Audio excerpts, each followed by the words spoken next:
What is up, AKAPADers? Welcome to episode 290 of my podcast, AKAPAD's Audio Audacity Podcast. That's right, I'm Peter A. DeLuca talking to you from the new studio. Okay, we're still in Philly. We are dealing with Corona, not taking it lightly. I don't have all my equipment set up, but we got early access. Thank you, Amazon Prime or Amazon Network or Amazon Digital. Thank you, Jeff Bezos, because I was able to purchase Bloodshot for $20. I watched it last night, had a little bit of a movie night. Yeah, that's right, social distancing movie night, but got it done. And I am here to talk to you about Vin Diesel's latest franchise attempt, because that's a part of the conversation as well. Anyway, you already hear that music. Let's get to it. Let's rock and roll. Alright, everyone. Welcome back. Yeah, so this movie, look, it came out. Everyone hated it. You know the pattern. I saw a lot of good. I saw a lot of silver lining. I saw a well-made movie for roughly $45-50 million. I saw potential for multiple sequels, entire franchise. And it's important when we discuss this movie, we have to touch upon Vin Diesel and his consistent attempts to build giant franchises. Now, you're probably sitting down and you're saying, Pete, we know Fast and Furious. Okay, yes, and we know Riddick or Pitch Black, Chronicles of Riddick, and Riddick. Because Riddick is a character, Riddick does exist in the universe that can get sequels for a very long time. I always questioned why Vin Diesel didn't pour money into a Riddick comic book. Back in the day, when I was strictly doing illustration and comic book work, I tried to work Universal, right? Because I'm pretty sure it's a Universal movie. In licensing, I wanted to do a Riddick comic book. Some of that might end up on my website or in social media, but I thought I did some very cool artwork. The license, I think at the time was very high. So I just decided I couldn't do it.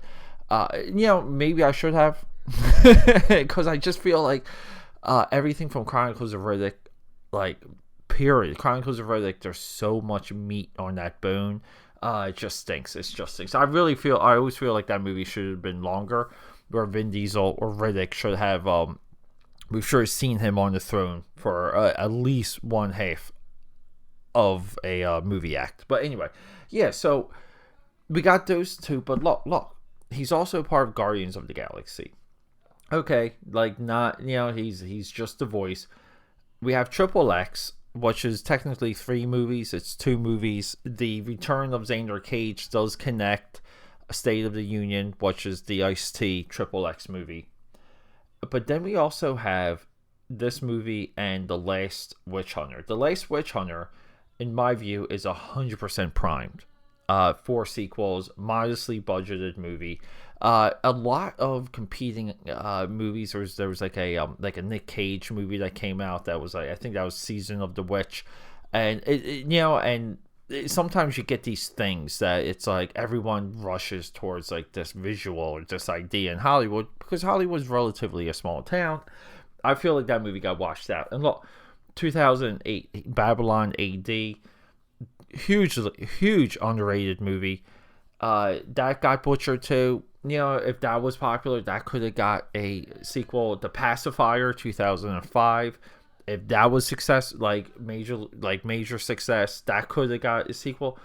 But he does these other movies too. He does A Man Apart. He does Find Me Guilty, and these are dirty, crime-driven. Mark Wahlberg always drifts into a little bit of gritty crime film, a little bit of Oscar bait. Find Me Guilty, 2006, 100% Oscar bait. He's fantastic in that. I don't discredit Vin Diesel's proud, his ability, what he can do in front of the camera. I don't question what he can do in back of the camera, behind the camera, when it comes to driving and creating projects. I think he's one of the few people, he's of that new generation that does it, that can drive profits for a studio. But this movie came out, everyone trashed it. If you need to know the movie, like the concept, okay, we're continuing our cyborg robot trend. I thought this, or run, and I thought this fell right directly into place of it.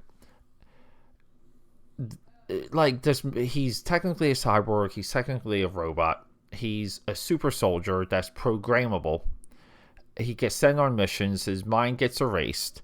They give him false memories, so he kills people for what he thinks are just reasons. And then slowly, it all unravels.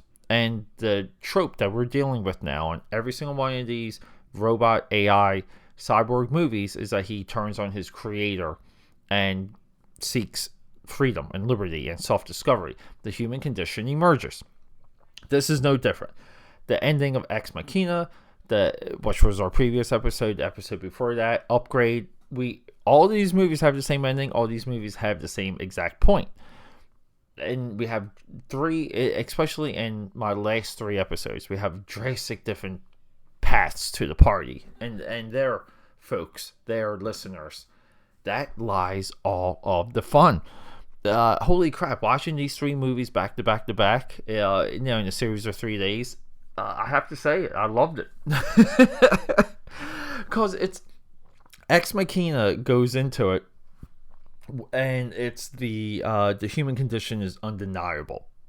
Upgrade goes into it, and the human condition is again undeniable. It forces its way out. It it does it with there's a type of care to how STEM takes over that mind at the end of Upgrade. In this movie, it's a freaking action movie. It ends like an action movie.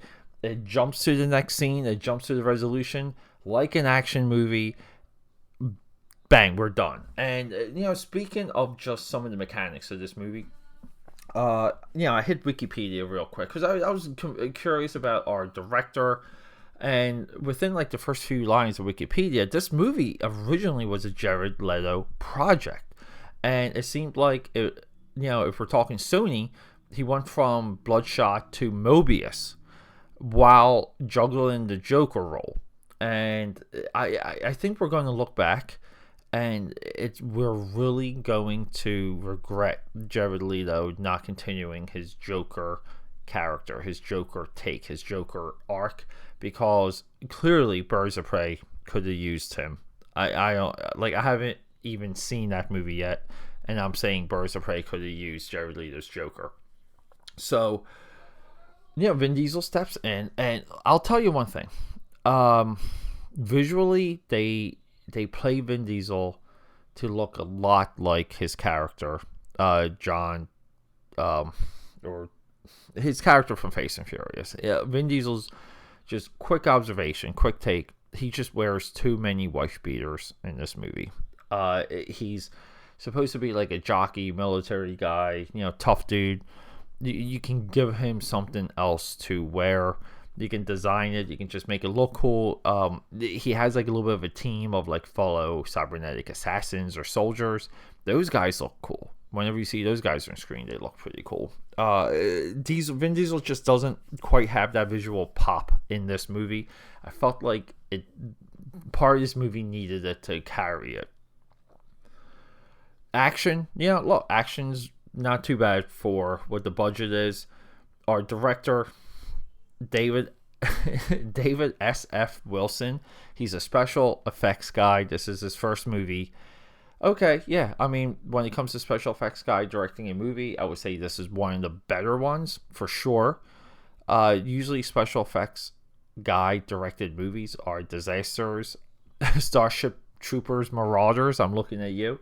So, in all, we have a pretty good, we have a pretty good origin of a franchise. We have a modestly budgeted movie, and we also have a comic book movie. This movie goes back to, I have a long history with this character. When I learned about who Jim Shooter was, Wonderkin, mid-teenager, broke into comics. In the 90s, he was able to ride the 90s wave, which was nothing but new concepts, new ideas, new companies, $1 million sales for a company called Valiant.